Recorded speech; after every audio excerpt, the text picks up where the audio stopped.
Good morning बच्चों। शीत युद्ध से अभिप्राय विश्व की दो महाशक्तियां जिसको अमेरिका और सोवियत संघ के नाम से जान, इनके बीच ये युद्ध तनाव का, बातचीत का, एक दूसरे को तानाकसी का था, जिसमें भय था, ईर्ष्या थी, एक दूसरे से आगे निकलने की होड़ थी। जो युद्ध दुनिया का सबसे लंबा युद्ध भी कह सकते हैं, जो लगभग 45 साल के आसपास चला, 1945 से 1991 तक चला था। ये दोनों महाशक्तियों के बीच के जो युद्ध था, कूट वाक्य, एक दूसरे को नीचा दिखाने की, ये काफ़ी लंबी चली थी।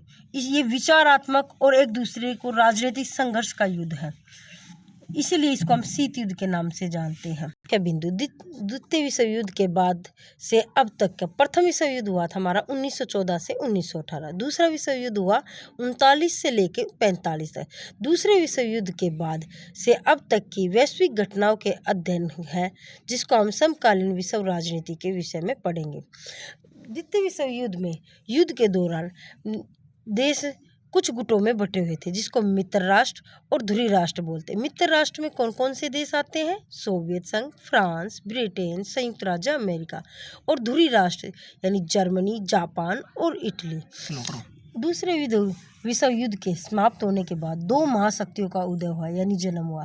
पूंजीवादी विचारधारा का प्रतिनिधि करने वाला संयुक्त राज्य अमेरिका और समाजवादी विचारधारा का प्रतिनिधि करने वाला सोवियत संघ। करो सैन्य संगठन। अमेरिका ने कुछ संगठन बनाए, जिसमें नाटो और सेंटो है। नाटो की स्थापना 1949 में हुई थी, सेंटो की स्थापना 1954 में, जबकि सोवियत संघ की वार्सा पैक्ट 1955। महाशक्तियों को छोटे देशों के साथ संधियां की, जिससे उन्हें अनेक लाभ प्राप्त हुए। छोटे देशों के प्राकृतिक संसाधनों को प्राप्त करना, सैन्य ठिकानों को स्थापित करना, आर्थिक सहायता प्राप्त करना और भू क्षेत्र का अपने युद्ध और हथियारों के संचालन के लिए प्रयोग करना।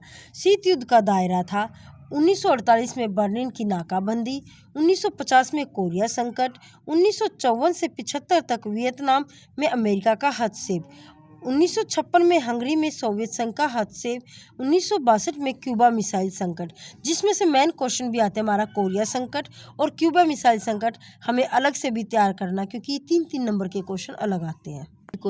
करो अब शीत युद्ध को चुनौती देते हुए गुटनिरपेक्ष आंदोलन आया। जो गुटनिरपेक्ष आंदोलन एशिया अफ्रीका के नए स्वतंत्र राष्ट्रों के समक्ष अपनी स्वतंत्रता और प्रभुसत्ता को बनाए रखने का एक तीसरा विकल्प था, जिसका नाम है गुटनिरपेक्ष आंदोलन।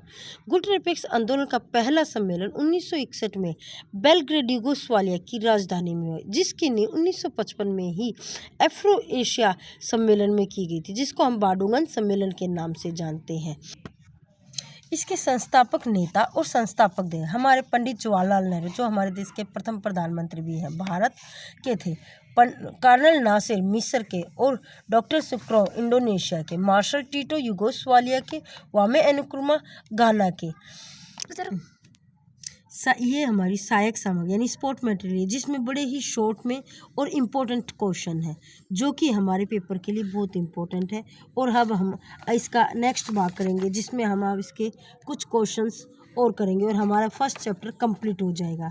आपको अगर कुछ और जानकारी चाहिए तो वो भी आप मुझे बता सकते हो कमेंट में। Thank you.